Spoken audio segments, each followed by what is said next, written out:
बंगाल की ही गलत है। पश्चिम बंगाल में चुनाव होने वाला है। ममता बनर्जी के आगे चौका लगाने का भरपूर मौका है और चुनौती भी है। वहीं बीजेपी के सामने पहली बार अपनी सरकार बनाने की सबसे कड़ी चुनौती है। बंगाल के रण में अचानक हिंदुत्व की एंट्री मणिशंकर अय्यर के उस बयान से हुई जिसमें उन्होंने हिंदुत्व पर जमकर हमला बोला। Hindu practices and Hinduism can imagine love between Hindus and Muslims. A Hindutva practitioner will say no, this is love jihad. 52% लोग चाह रहे हैं कि इस स्टोरी को हम लीड स्टोरी बनाएं। तो जो पब्लिक व्यू आया है उसी से कार्यक्रम की शुरुआत में करूंगा। बंगाल में 52% लोग चाहते हैं कि हिंदुत्व का क्या नया गेम प्लान आ गया है।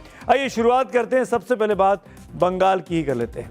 पश्चिम बंगाल में चुनाव होने वाला है। ममता बनर्जी के आगे चौका लगाने का भरपूर मौका है और चुनौती भी है। वहीं बीजेपी के सामने पहली बार अपनी सरकार बनाने की सबसे कड़ी चुनौती है। इसीलिए दोनों खेमों से ईडी, सीबीआई, एसआईआर, घुसपैठिए और तमाम मुद्दों के बीच धमाकेदार एक और मुद्दे की एंट्री हो गई है और वो मुद्दा है हिंदुत्व का, जो बीजेपी की पिच का मुद्दा है, बीजेपी के टेस्ट का मुद्दा है। दरअसल बंगाल के रण में अचानक हिंदुत्व की एंट्री मणिशंकर अय्यर के उस बयान से हुई जिसमें उन्होंने हिंदुत्व पर जमकर हमला बोला। रविवार को मणिशंकर अय्यर कलकत्ता क्लब की एक डिबेट में शामिल हुए। हर साल ये डिबेट होती है। इसमें उनके सामने बीजेपी के नेता, राज्यसभा के सांसद सुधांशु त्रिवेदी और टीएमसी की महुआ मोइत्रा भी मौजूद थी। और देखिए डिबेट का विषय क्या था। कोलकाता में डिबेट हो रही है, सालाना डिबेट का जलसा है ये। और इस बार जो डिबेट का विषय रखा गया वो बहुत ही दिलचस्प था इस चुनावी मौसम में कि क्या हिंदुत्व से हिंदू धर्म को बचाना चाहिए, हिंदुत्व से हिंदू धर्म को बचाना चाहिए। इसी पर मणिशंकर अय्यर की आलोचना सुर्खियां बटोर कर ले गई। अय्यर ने कहा कि हिंदुत्व असल में डर में जी रहा हिंदू धर्म है। ध्यान से सुनिए, हिंदुत्व असल में डर में जी रहा हिंदू धर्म है। अय्यर के निशाने पर बीजेपी के नेता थे, बीजेपी की आइडियोलॉजी थी, लिहाजा इस बयान पर घमासान मचना लाजमी था और हुआ भी ऐसा ही।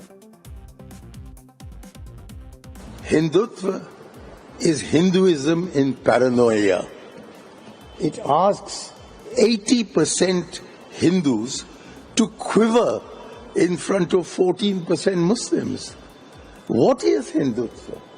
Hindutva is a BJP leader slapping a blind, hungry tribal girl because she attends a Christmas lunch in a church.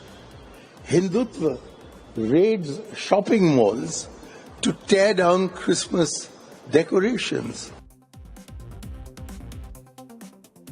Calcutta debate, Hindutva और हिंदू धर्म पर चर्चा। मणिशंकर अय्यर कांग्रेस पार्टी के वरिष्ठ नेता रहे हैं, कांग्रेसी सरकारों में केंद्रीय मंत्री रह चुके हैं। हालांकि आजकल कांग्रेस पार्टी उनसे दूरी बनाकर चलती है। पार्टी के कार्यक्रमों में भी उनकी शिरकत ना के बराबर रह गई है और इसकी वजह भी यही है कि अय्यर साहब इसी तरह के विवादित और बीजेपी को फायदा पहुंचाने वाले सियासी बयान देते आए हैं। अतीत में भी कई बार उनके द्वारा की गई हिंदुत्व की आलोचना कांग्रेस को बीच मझधार में फंसा चुकी है। इस बार भी कुछ ऐसा ही हुआ। बीजेपी के प्रभावशाली प्रवक्ताओं में से एक सुधांशु द्विवेदी उसी डिबेट में शामिल थे, लिहाजा पलटवार भी उसी अंदाज में हुआ जिसके लिए सुधांशु साहब जाने जाते हैं। उन्होंने हिंदुइज्म, बुद्धिज्म, सिखिज्म, जैनिज्म की सारी ABCD एक एक करके बता दी। Which culture gives you the authority to debate even on religious texts? It is only Hindu. The debating tradition from Vedas coming to lay, oh, then you are Hindutva. Then I would like to ask why the term Hinduism? Why the ism is associated with all the religions which originated from India? Hinduism, Buddhism, Sikhism and Jainism. Never you have heard Islamism and Christianism? Ism word is being associated just to demean, and what Hindutva is? Hindu Tattva. This is nothing but the basic immunity of the Hinduism is Hindu Tattva. दरअसल सुधांशु त्रिवेदी ने एक ही तीर से दो निशाने लगा दिए। हिंदुत्व को कोसने वाली कांग्रेस और टीएमसी को आईना दिखाया। कुछ ही दिनों बाद बंगाल में चुनावी डंका बजने वाला है।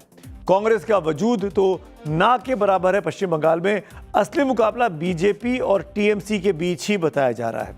टीएमसी की कोशिश है कि बीजेपी को असली मुद्दों से भटकाकर चुनाव की धार बदल दी जाए। लिहाजा महुआ मोइत्रा ने इसी मंच से हिंदू और मुस्लिम के कंधों पर सियासी बंदूक रखकर बीजेपी की तरफ चला दी। Hindu practices in Hinduism can imagine love between Hindus and Muslims. A Hindutva practitioner will say, no, this is love jihad. So a Bengali Hindu eating meat will offer meat to Ma Kali, but a practitioner of Hindutva will say that's not on. Hindutva, Hindu धर्म और Hinduism, इस पर मैं आगे बात करता हूं। पहले एक अतीत की बात याद दिला दूं। ये कोई पहला मौका नहीं है जब मणिशंकर के बयान पर चुनाव से ठीक पहले हंगामा मचा हो, और ये भी पहली बार नहीं है जब कांग्रेस हिंदू और हिंदुत्व के बीच में फंसी दिख रही हो। इससे पहले राहुल गांधी भी ऐसे कई बयान दे चुके हैं। आपको याद दिलाता हूं, कांग्रेस के राष्ट्रीय अध्यक्ष रहते हुए अगस्त 2018 में राहुल गांधी ने हैदराबाद में मीडिया से बात करते हुए कहा था कि मैं सॉफ्ट या हार्डकोर किसी भी तरह के हिंदुत्व में विश्वास नहीं करता। 12 दिसंबर 2021 को जयपुर में कांग्रेस की महंगाई हटाओ रैली में इसी दौरान भी राहुल गांधी के एक बयान पर काफी विवाद हुआ। उन्होंने कहा कि मैं एक हिंदू हूं, लेकिन मैं हिंदुत्ववादी नहीं हूं।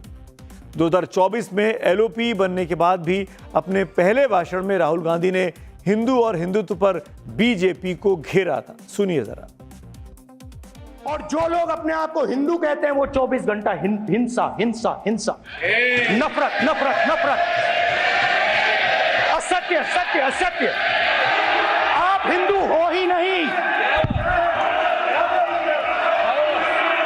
हिंदू धर्म में साफ लिखा है, सत्य के साथ खड़ा होना चाहिए, सत्य से पीछे नहीं हटना चाहिए, सत्य से नहीं डरना चाहिए। अहिंसा हमारा प्रतीक है। अभय मुद्रा। उसूलों की राजनीति अपनी जगह है और वोट की राजनीति अपनी जगह। वोट के रथ पर सवार होकर ही सत्ता के शीर्ष पर पहुंचा जा सकता है। बीजेपी विरोधी हमेशा से हिंदुत्व और हिंदुइज्म की अलग अलग तरीके से व्याख्या करते आए हैं। बीजेपी और संघ परिवार हिंदुत्व की दलील देते हैं और बीजेपी के विरोधी हिंदुत्व मॉडल पर सवाल उठाते आए हैं। हिंदू और हिंदुत्व के बीच में बीजेपी को फंसाने की कोशिश लगातार उसके विरोधी करते आए हैं। यह सच है कि बीजेपी हिंदुत्व के रथ पर सवार होकर चुनाव लड़ती है। योगी जैसे कई नेता खुलकर 80-20 की बातें करते आए हैं। बीजेपी नेता चुनाव से ठीक पहले रोहिंग्या और बांग्लादेशियों का मुद्दा उठाते हैं। बीजेपी के लिए हिंदू और हिंदुत्व एक ही है, लेकिन विपक्ष के सियासी चश्मे में दोनों का नंबर अलग अलग है।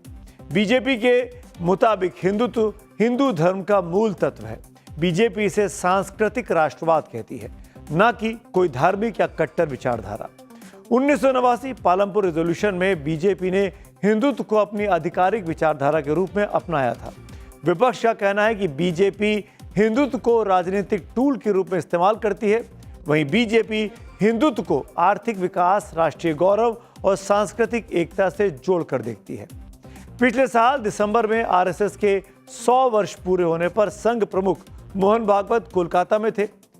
100 व्याख्यान वाला कार्यक्रम में उन्होंने कार्यक्रम हिंदुत्व और हिंदू राष्ट्र पर काफी विस्तार से बात की थी। मोहन भागवत ने कहा था कि भारत हिंदू राष्ट्र है, इसे संवैधानिक मंजूरी की जरूरत नहीं है। उन्होंने कहा था कि हिंदुत्व शब्द विविधता में एकता का प्रतीक है। इसमें विश्व कल्याण का भाव है। जो मातृभूमि से प्यार करता है वो हिंदुत्व से इनकार नहीं कर सकता। कुल मिलाकर आरएसएस इसे सांस्कृतिक राष्ट्रवाद से जोड़कर देखती है। एक संघ हिंदू समाज अगर खड़ा होता है तो बंगाल में परिस्थिति बदलने के लिए कोई समय लगेगा नहीं। एक संघ हिंदू समाज अगर खड़ा होता है तो बंगाल में परिस्थिति बदलने के लिए कोई समय लगेगा नहीं।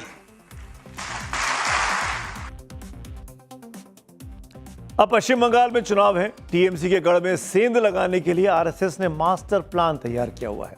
कमोवेश वही प्लान बीजेपी का है, क्योंकि बात चुनाव की चल रही है। बीजेपी के प्रचंड हिंदुत्व को हवा पड़ोस के बांग्लादेश से और मिल रही है। बीजेपी और संघ ने जिस तरह बांग्लादेश में हिंदुओं पर हो रहे जानलेवा हमले को मुद्दा बना दिया है, उससे साफ है कि बंगाल में उसका असर वो अपनी तरफ देखना चाहते हैं। सवाल सिर्फ हिंदुत्व का नहीं है, बल्कि उसमें भी उन दलित वोटों का है जो 20% से ज्यादा है और जिन्हें रिझाने में बीजेपी और आरएसएस लगे हुए हैं। इसके लिए दलितों के साथ खाना खाने पर भी जोर है। घुसपैठियों पर ममता को बीजेपी लगातार घेर रही है और महिला सुरक्षा का सवाल उठाकर आधी आबादी पर बीजेपी का फोकस बना हुआ है। बिहार में आधी आबादी यानी महिलाओं के सहयोग का फायदा बीजेपी को चुनावों में भरपूर मिला है। आरजी कर मेडिकल कॉलेज में महिला डॉक्टर के साथ हैवानियत के बाद महिला सुरक्षा के मामले में ममता सरकार पहले से ही बैकफुट पर दिखाई दी है। पश्चिम बंगाल में अब तक जिनकी भी सरकार रही है वो सेकुलर सोच वाले लोग रहे हैं। बीजेपी की अब तक सरकार भले ना बनी हो, लेकिन बंगाल की राजनीति और समाज हिंदुत्व की आंच पर पकता रहा है। कुछ लोग कहते हैं कि हिंदुत्व की जड़ें बंगाल में बहुत पुरानी हैं। ऐसे लोग अपने तर्क में बताते हैं कि वंदे मातरम से लेकर स्वामी विवेकानंद तक का इतिहास हिंदुत्व के चैप्टर से भरा हुआ है, लेकिन उस इतिहास का नाता चुनावी राजनीति से नहीं रहा है। हिंदुत्व शब्द का पहली बार 1892 में बंगाल में इस्तेमाल हुआ था। बंगाल के एक प्रमुख साहित्यकार चंद्रनाथ बसु ने अपनी किताब हिंदूर प्रकृता इतिहास में पहली बार हिंदुत्व शब्द का इस्तेमाल किया, जिसे वंदे मातरम गीत पर हाल ही में संसद में चर्चा हुई। उसे बंगाल के ही बंकिम चंद्र चटर्जी ने 1875 में लिखा था और हिंदुत्व को आधुनिक भारत में अध्यात्म की कड़ी से जोड़ने वाले स्वामी विवेकानंद भी बंगाल से ही थे। संयोग से आज विवेकानंद जी की 153वीं जयंती है। उनको हमारी तरफ से भी श्रद्धांजलि। तो कुल मिलाकर हिंदू और हिंदुत्व की लड़ाई में एक तरफ बीजेपी है तो दूसरी तरफ विपक्ष है। आगे आगे देखिए इस पूरे हिंदुत्व की लड़ाई में इस सियासी मोर्चे पे होता है क्या। पश्चिम बंगाल में एक तरफ हिंदू और हिंदुत्व पर बीजेपी और विपक्ष आमने सामने हैं, तो दूसरी तरफ आईपैक और प्रतीक जैन के ठिकानों पर छापेमारी को लेकर ईडी और ममता सरकार सुप्रीम कोर्ट में अब भिड़ गए हैं। ईडी ने पश्चिम बंगाल की मुख्यमंत्री ममता बनर्जी, डीजीपी राजीव कुमार और कोलकाता पुलिस कमिश्नर मनोज वर्मा के खिलाफ सुप्रीम कोर्ट का रुख कर लिया है। ईडी ने आरोप लगाया कि 8 जनवरी को उसकी रेड में जानबूझकर बाधा डाली गई, जांच को पटरी से उतारने की कोशिश की गई और सबूतों से छेड़छाड़ की गई और उन्हें नष्ट भी कर दिया गया।